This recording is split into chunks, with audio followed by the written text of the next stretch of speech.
Dun dong dun dong dun dong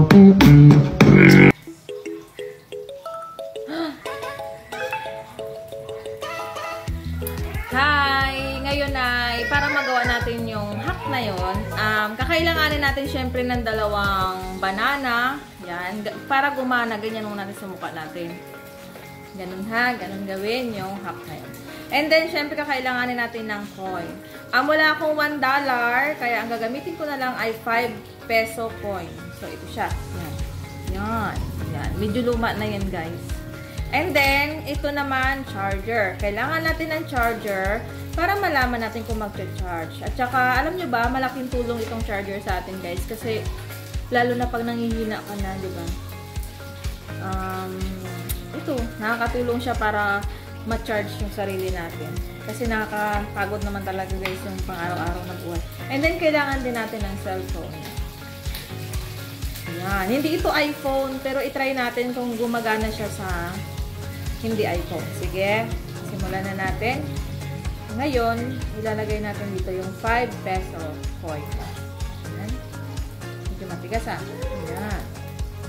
And then, dito sa kabila. Yan. Yan na. Kita nyo, diba? Dugtong na. Ilalapag na natin dito. Okay, guys. Nakikita nyo naman, diba? And then, ito.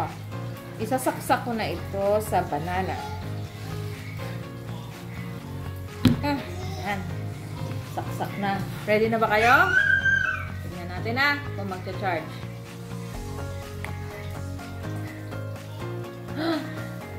Hindi magana. Bakit kaya? Saglit lang ha. I-try natin kung iPhone. Kung magana siya. Sige. Saglit lang ha. Huwag kayong aalis dyan. 10! Hindi magana!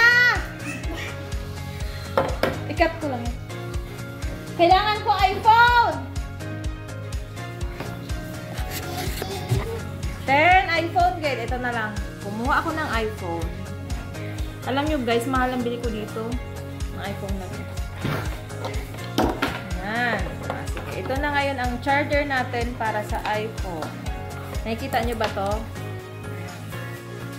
So, try natin. Isaksak natin dito. Sa kabila naman. Bakit kayo na siya gumagana kasi dito? Ayan, ha? Saksak natin. Excited na kayo? Okay, try natin, ha?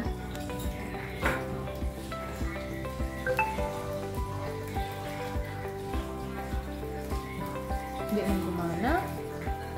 Ito ba to? Wala. Hindi gumana. Baka gusto niya $1. Wala tayong dollar eh.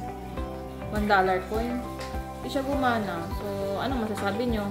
Totoo hindi. Feeling ko hindi siya legit kapag hindi dollar ang ginamit. So, yun lang. Sayang ang banana. Mahal pa naman ang per piece. Okay, salamat sa panunood.